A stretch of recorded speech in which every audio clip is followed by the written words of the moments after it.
The air over Fort Riley, Kansas, smelled of dust, diesel, and misplaced confidence. Sergeant Maeve Kelly knew the scent well. She was a woman who lived by the smell of engines, her hands permanently stained with graphite and grease. At 26, she was the best M1 tank mechanic and driver the 1st Cavalry had. Yet, to the men in command, she was just the good hands, a necessary cog, but never a mind for tactics. Maeve stood polishing the main gun of her crew's M1A1 Abrams tank. It wasn't a sleek new model. This tank was old, reliable, and heavily modified, a ghost of the Gulf Wars. The crew called it the Sherman. The nickname was meant as a joke, pointing out its age compared to the cutting-edge M1A2 SEPV3 models, which everyone else was getting. Those new tanks, fast and deadly, were being called the Panthers. The irony wasn't lost on Maeve. In the history books, the original Sherman tanks were the underdogs at the Battle of Arracourt, somehow managing to crush the much heavier German Panthers. Here, today, she was in the Sherman, and the Panthers were her competition. This week was the massive armored simulation, Operation Arracourt Redux. It was the event that decided careers and budgets. Kelly, still polishing the old rust bucket? Major Silas Hayes's voice cut through the afternoon haze. Hayes was a man built like a fire hydrant, wide, aggressive, and carrying the unshakable belief that every promotion he'd received was solely due to his genius, and nothing to do with his father's connections, maintained. "Major, not a rust bucket," Maeve replied, snapping to attention. Her spine was steel. "Don't lecture me on hardware, Kelly. Just keep the treads tight. Your job is driving and making sure the gunner doesn't get dirt in his tea." "Sir, I've completed the course certifications for gunnery and earned my TC3 certification 2 months ago. I requested the rotational gunner slot for this simulation." Hayes stepped closer, his shadow falling over her, making the heat feel heavier. "And I denied it. Why? Because Arracourt Redux requires precision, not guesswork. You're a fine driver, Kelly, the best. But command requires judgment, emotional stability. When the pressure hits, you freeze. We need a steady hand on the fire control, not a driver who gets distracted by the noise. It was the same line, the same poison. You're too emotional." It was the easy, lazy insult men used when a woman excelled at everything they did, but still didn't fit their picture of command. She had argued, provided data, and shown composure under pressure countless times, yet Hayes clung to this narrative. "The gunner slot is going to Sergeant Miller," Hayes continued. "He's solid. You're in the driver's hatch, where you belong. Keep the tank moving, keep your mouth shut, and maybe we'll let you stay on the maintenance crew next year." He walked off without another word, leaving the smell of expensive cologne and the sting of humiliation hanging in the air. Maeve's fists tightened around the polishing rag, which now felt like a weapon. She wasn't going to cry, she wasn't going to freeze, and she certainly wasn't going to quit. Sergeant Miller, a stocky man with a decent aim but zero initiative, came over. "Tough break, Mako. Look, you know how Hayes is. He just hates seeing anyone better than him at anything." He didn't mean it as a compliment. He meant it as a way to avoid taking her side. "It's not a break, Miller. It's a deliberate misjudgment," Maeve said, her voice low and steady. "And if you missed the target because I didn't tune the elevation drive, I will personally drive this Sherman through your locker. Copy that." "Driver," Miller muttered, suddenly looking less sure of himself. Maeve looked at her tank. The Sherman. It might be old, but she knew every bolt, every weld, every weakness, and every secret strength. The Panthers might have the specs, the hype, and the commander's blind faith. But Maeve Kelly had the history, the grit, and a promise she just made to herself. She wouldn't just drive. She would win. And Major Hayes was going to watch his whole arrogant strategy fall apart because he underestimated the driver of the forgotten tank. The Sherman hummed under her touch. The sound was a quiet challenge. The simulation started tomorrow. That night, while the rest of the crews were drinking cheap beer or checking their new equipment manuals, Maeve was in the motor pool, bathed in the blue-white light of a fluorescent lamp. She wasn't just tuning the engine. She was preparing for war, Major Hayes had relegated the Sherman to a diversionary role, a cheap decoy meant to draw fire while the Panther teams executed the real breakthrough. Hayes's plan was standard: frontal assault, relying on superior optics and heavy firepower to steamroll the enemy objective. Maeve knew this plan was a disaster. She had studied the terrain map of the Fort Riley training grounds until the ridges and gullies were etched onto her eyelids. She knew where the thermal sensors would fail, where the dust would blind, and where a tank, driven by someone crazy enough, could fly. Her real work was centered on the Sherman's old, dusty fire control system. Hayes thought her too emotional to command, but he never thought to check if she could improve the machine itself. She used salvaged parts and a custom-coded interface she had built on a 10-year-old laptop. She wasn't boosting the gun's power; that was fixed by regulations. But she was refining the data fusion from the laser rangefinder and the wind sensor, cutting the lag time to almost zero. When Miller finally got a lock, her modification would make the shot instantaneous and deadly accurate, a reaction time no one would expect from this old tank. She also focused on the driver's systems. She adjusted the hydro-pneumatic suspension, manually tweaking the pressure valves to give the Sherman better stability at high speeds over uneven ground. It was a dangerous modification. The wrong adjustment could blow a seal, but it was essential. She needed speed and she needed to disappear. While she worked, she listened to an old audiobook detailing the actual Battle of Arracourt in 1944. The narrator's voice filled the quiet motor pool.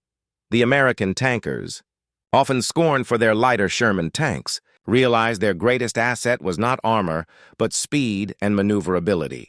The German Panther, designed for a head-on slugfest, was too heavy, too slow, and blind to the flanks. The Americans used the misty, uneven French terrain like water, surrounding and outmaneuvering the giants. Maeve felt a kinship with those old tankers. She saw the parallel instantly. Hayes's Panthers were counting on their armor and advanced optics, their head-on power. They would be blind to the flanks. Her phone buzzed. It was a text from her mother back home in Oklahoma, a simple, "Be safe, Maeve." Maeve's path to the military hadn't been easy. Her father, a respected Vietnam vet who had taught her to fix anything with an engine, had died 5 years ago. She joined up partly to honor him and partly to escape the small-town judgment that followed a girl who preferred wrenches to dresses. She had found a home in the iron hulls of the tanks, but the judgment, like Major Hayes, still followed. A flash of movement brought her back to the motor pool. Lieutenant Danforth, Hayes's favorite, a clean-cut young officer who drove one of the shiny new M1A2 Panthers, strolled in. "Kelly, still playing dress-up with the relics?" Danforth smirked, looking down his nose at her. Maeve ignored the insult. "Just preventative maintenance, Lieutenant. You know, keeping the metal from falling apart. Well, save some energy. You'll be running hard tomorrow. Hayes has you guys running the red route. It's the classic distraction. Don't worry if you get killed by the sim lasers fast. That's your job. The Panthers will roll over the main objective while the enemy focuses on your rattling wagon." He made it sound like a death sentence, a mission destined to fail. Maeve wiped her oily hands on a rag. Her eyes locked on his. "A distraction, Lieutenant? Or perhaps the only route the enemy won't expect someone to survive." Danforth laughed, a sharp, condescending sound. "Confidence is cute, Kelly, but tanks win on armor and fire control, not on attitude. You're the driver. Stick to the road." "I'll stick to the mission, Lieutenant," Maeve corrected him. "And the mission is victory. Maybe you should read a history book before you rely too heavily on the specs." Danforth shrugged, clearly unimpressed, and walked out. Maeve returned to her work. She tightened the final bolt on her suspension modification. Hayes had given her the red route, the most difficult, heavily defended, and least expected route. He meant it as a punishment or a dismissal. Maeve saw it as an opportunity. The red route followed the winding, dusty creek bed, perfect cover for a fast, low-profile advance. The Panthers would never fit down there. They would never think to look for her. She was taking the long way around, just like the Shermans at Arracourt. And she was going to be the only one left standing. The next morning, the sun rose on the vast, dusty training grounds. The air thrummed with the energy of 100 tons of steel waking up. Maeve was in the driver's hatch of the Sherman, the control sticks feeling like natural extensions of her arms. Her crew, Gunner Sergeant Miller and Loader Corporal Rex, were strapped in, their faces tight with nerves. They knew their tank was outmatched, and they knew Major Hayes had given them the worst assignment. "All right, Mako," Miller said over the intercom. "Red Route is a death trap. Hayes just wants us to draw the fire. Let's try not to get tagged in the first hour, yeah?" "Negative, Miller," Maeve said, her voice calm and amplified by the intercom, cutting through the tank noise. "The mission is the objective. Draw fire, yes, but we draw it when it matters most. We are not fodder." Major Hayes' booming voice came over the general command frequency, meant for all crews to hear. "Panther teams 1 through 5, execute the blue plan. Main objective is target grid alpha. Use your range and armor. Don't get bogged down in details. And Team 6, that's you, Kelly. Stay on the red route. Keep a low profile until ordered. You are strictly reconnaissance. Do not engage, do not deviate." Hayes' tone was dismissive, almost daring her to fail. The entire armored column rolled out, the M1A2 Panthers leading the charge, their high-tech engines roaring, their sleek silhouettes cutting across the horizon. They were heading straight into the heart of the simulated enemy defenses, confident in their heavy armor and superior digital communications. Maeve steered the Sherman onto the red route. It was immediately punishing. The route was a narrow, twisting path that plunged into a dry riverbed, covered in loose rock and thick scrub brush. It was designed to force a tank to slow to a crawl, making it an easy target. "We're dropping to 5 miles an hour, Mako," Rex, the loader, grumbled. "The Panthers are already 8 clicks ahead." "Not for long," Maeve said, a faint smile touching her lips. She engaged the suspension modification she had worked on last night. A sudden, deep pressure change shuddered through the hull. Then she pushed the accelerator to the floor. The Sherman screamed. Instead of fighting the terrain, Maeve's driving seemed to dance with it. She used the banks of the dry riverbed like a racetrack, tilting the heavy hull precisely to counter the forces of gravity, keeping the tank moving at an impossible 25 miles per hour. The modified suspension absorbed the violent jolts, turning a potentially bone-shattering ride into a rough but manageable charge. "Whoa, Mako! What did you do to this thing? It feels like we're hydroplaning on dirt," Miller yelled, gripping the gun controls tight. "It's physics, Sergeant," Maeve replied. "The Panthers have to stop to stabilize and shoot. We'll be in the perfect position before they even finish their targeting sequence."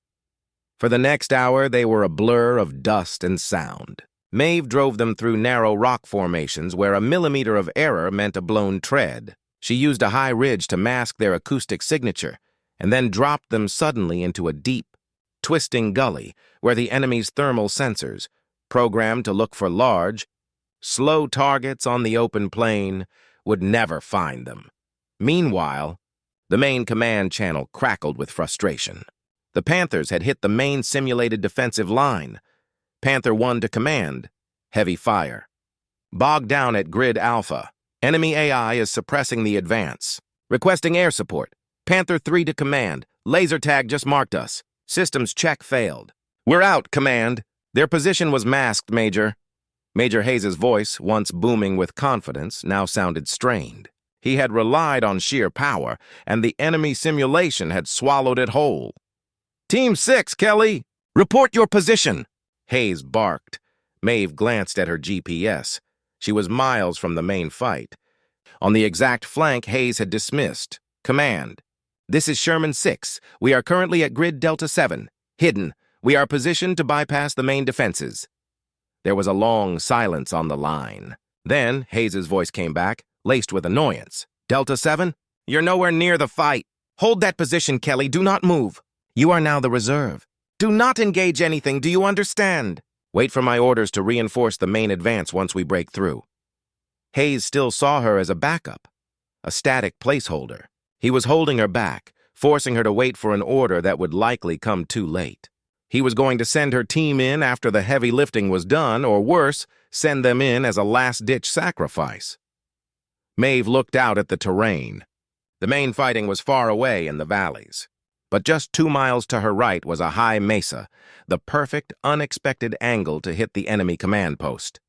The thought sparked an idea, a move so risky it was almost insane. Command, understood. Holding position, Maeve answered, but she wasn't holding. She was waiting for the perfect window. The real battle of Arracourt was won not by following orders to hold, but by a sudden, decisive charge against the enemy's expectation. Maeve knew what she had to do. The time to prove her judgment was coming, and it would involve the greatest sacrifice of her military career. The simulation wore on.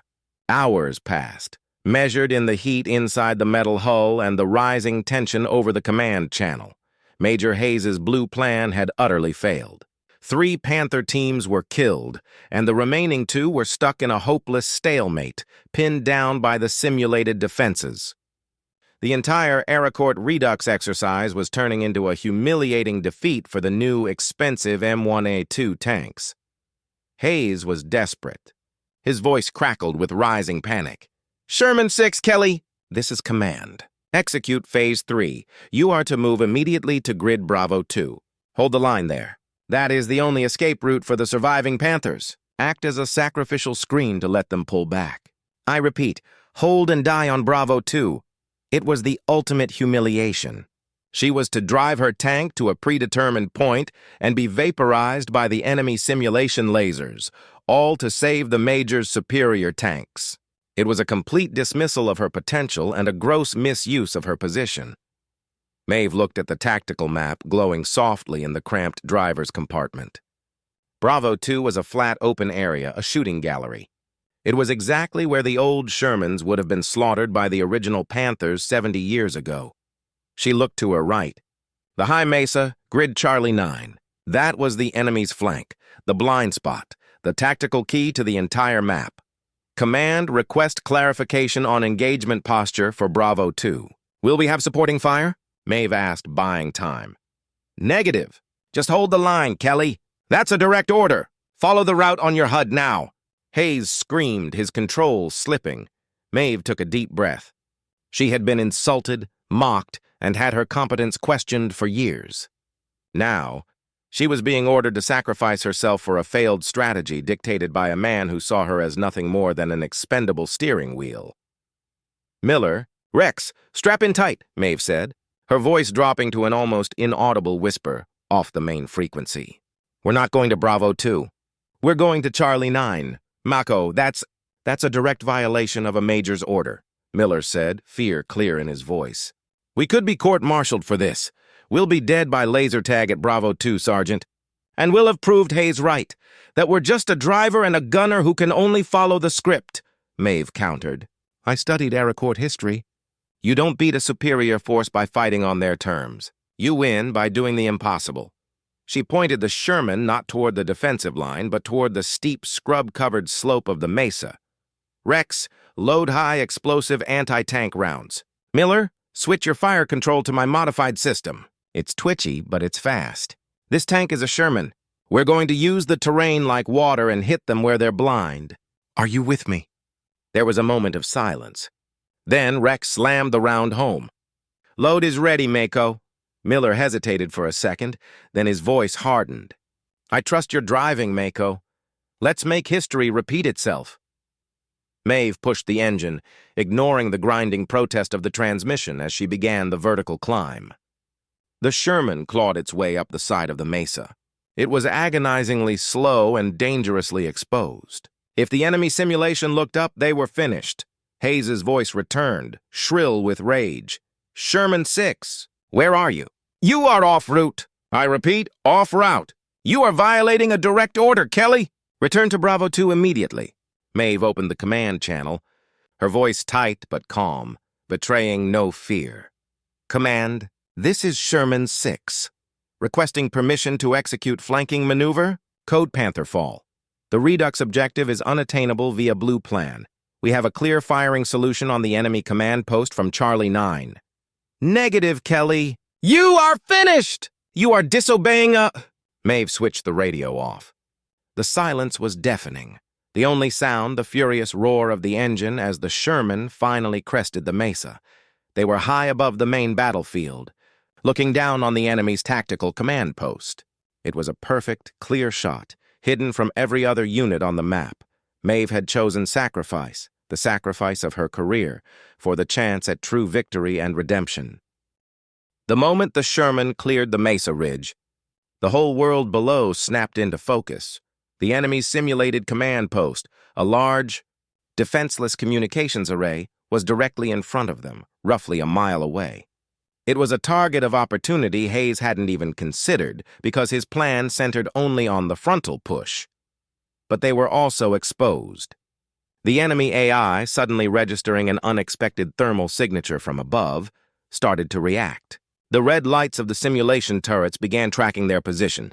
"Target lock on the comms array, Miller!" "Fire!" Maeve yelled. Miller, using the finely tuned fire control system Maeve had installed, locked on instantly. The system, twitchy as a racehorse, found the solution faster than any factory model could. Crack! The main gun fired a laser-simulated round. It hit the command post square in the center. A loud electronic horn blared across the entire training ground, the simulation signal for a critical system kill. "Hit! Target eliminated!" Rex shouted in triumph. The victory was instantly overshadowed. The enemy turrets, now fully locked onto the Sherman, returned fire. The laser tag system on the tank's turret lit up momentarily. "We took a hit, Mako. Simulation says we're crippled. Turret traverses down," Miller reported. Maeve didn't hesitate. "No time. Get ready to switch to manual traverse." "The enemy is reacting." The enemy simulation reacted by calling in its reserve, which was, ironically, the last two surviving Panther teams from Hayes' original advance. Now trying to regroup. "Miller, we have two Panthers closing fast from the South Valley. They've spotted our flash signature." "They're running the road," Maeve warned. "They're M1A2s, Mako. They can hit us before we can even stabilize," Miller cried, the fear returning. "Not if they can't see us!" Maeve slammed the gear shift, throwing the Sherman into a violent, controlled reverse. She had driven them to the top. Now she was going to drive them off. She backed the tank over the ridge and plunged it down the far side of the mesa. She wasn't driving on a road. She was surfing a wave of rock and dust, using the dip and folds of the terrain, the hull-down positions that the old Sherman commanders favored, to constantly break line of sight. The Panthers closed, their advanced optics trying to find the target. "Panther 4 to command. Target is on the move, dropping into the canyon. Cannot get a clean lock. Panther 5, move faster! Trap them!" As the two Panthers rounded the corner, believing they had the Sherman cornered, Maeve suddenly cut the engine and threw the parking brake. "Stop! Quick reverse, Miller! We're reversing into the cover of that small ridge. Now!" The Sherman disappeared completely behind a small rise in the ground, a feature barely 6 feet high. The Panthers, relying on their thermal signatures, drove right past the spot, thinking the smaller tank was still running down the valley. "Now, Miller! Flank shot, fire!" Maeve had positioned the Sherman so their main gun was pointed toward the side armor of the passing Panther 4. Miller, using the hyper-responsive fire control system, locked and fired in an instant. Crack! The simulation laser hit the side of Panther 4. Another loud, blaring horn sounded. "Panther 4 is killed! Killed!" the automated voice confirmed over the radio. The last Panther, Team 5, panicked. It tried to stop and turn its heavy turret, a slow, deliberate movement. Maeve seized the opportunity. She backed the Sherman out of the small ridge's shadow, put the pedal down, and drove straight at the larger tank, using speed to close the distance. "Rex, load a second heat round. Miller, sight on the rear armor, sight on the engine block." The Panther 5 gunner fired wildly, missing by a wide margin. The pressure was too high. He was focused on the heavy front armor that their training taught them to rely on. In a maneuver that was reckless, brilliant and perfectly executed, Maeve drove the Sherman in a fast arc around the panicked Panther's flank. The smaller, faster tank, using the terrain and speed, was behaving like a mosquito around a bull. Miller fired the second round at point-blank range on the rear engine block. Crack! A final, continuous wail of the simulation horn tore across the valley. "Panther 5 is killed. Exercise objective acquired. Team 6, the Sherman, is the winner." The silence that followed was total. A single dusty Sherman stood alone on the field, victorious. The whole exercise, designed to showcase the power of the new Panthers under Major Hayes's careful direction, had been won by the driver he had deemed too emotional in the tank he had dismissed as a scrap. The victory was sweet, but Maeve knew the fight wasn't over. The aftermath was immediate, thunderous, and deafening. Major Hayes was waiting for them at the recovery point, his face a mask of purple fury, veins throbbing in his neck. 2 military police vehicles were parked nearby. "Sergeant Kelly, dismount! You are under arrest for insubordination and endangering a military exercise," Hayes roared, stepping right up to the Sherman's hull. Maeve climbed out of the driver's hatch, covered in sweat and grime. Miller and Rex followed, their faces pale but their eyes shining with a strange mix of fear and triumph. "Major, we secured the objective and achieved a complete sector victory," Maeve said, standing her ground. "You disobeyed a direct order to hold position on Bravo 2. You went off the designated route. You risked the entire operation based on what, a hunch? Your little ego trip is over, Kelly." Hayes spat, his voice shaking. "You should have died on Bravo 2 like I told you to." "If we had gone to Bravo 2, we would have been destroyed, Major, and you would have lost the entire exercise," Maeve countered calmly. "You're finished, Sergeant. I'm recommending a court-martial for this reckless action. You had your job, drive. You failed." Just as an MP moved to take her arm, a calm, authoritative voice cut through the commotion. "Stand down. Major Hayes, stand down, Sergeant Kelly. Colonel Eleanor Vance." The exercise observer and chief tactical referee walked toward them. Vance was a legend in the armored division, known for her sharp mind and no-nonsense approach. She held a tablet displaying the full tactical data log. "Major Hayes, your original plan resulted in a 0% chance of victory. Your 4 main Panther units were defeated by their own inflexibility. Their reliance on frontal armor and textbook movements made them perfect targets," Colonel Vance stated, her voice icy and flat. Hayes sputtered. "But Colonel, Sergeant Kelly disobeyed my order to move to Bravo 2. "That's insubordination!" "I'm aware of the order, Major," Vance said, glancing at Maeve. "Sergeant Kelly, you received an order to sacrifice your unit at Bravo 2 to save the remnants of the Blue Plan. What was your strategic rationale for violating that order and executing the flanking maneuver, Code Panther Fall?" Maeve met the colonel's gaze, her voice simple and clear, the perfect tone for a voiceover, optimized for understanding. "Colonel, the Major's order was to protect a failed retreat. My team's objective was to win the Arracourt Redux. I knew the history. The original Panthers were defeated because they were slow, they were blind to the flanks, and they relied on armor. Major Hayes's plan made our Panthers the same. I used the Sherman's greatest asset, speed and the terrain. I placed my unit at the single point on the map, Charlie 9, where they weren't looking. I didn't risk the mission, Colonel. I saved it. The insubordination charge, respectfully, is based on the Major's ego, not on tactical necessity." Colonel Vance slowly reviewed the data log on her tablet, then looked up at Major Hayes. "The data confirms Sergeant Kelly's assessment. The moment she executed the flanking maneuver, the enemy AI was forced to shift its entire defense, which allowed the remaining Panthers, who were saved by her victory, not by your orders, to retreat successfully. The only tactically sound movement of the entire Redux was Kelly's deviation. Then came the twist. Furthermore, Major Hayes," Vance continued, her eyes narrowing, "we detected unusual communication traffic from your personal device yesterday. It appears you were sharing specific operational and strategic details with a Lieutenant Danforth, the driver of Panther 2, before the exercise began. This is grounds for a formal investigation into undue influence and favoritism, potentially compromising the integrity of this competition." Hayes's face went white. The swagger vanished instantly. The truth was exposed. His orders were not just poor tactics. They were part of a pattern of favoritism and perhaps worse, designed to guarantee the success of his favored, higher-ranking officers at the expense of others. Colonel Vance dismissed the MPs and turned back to Maeve.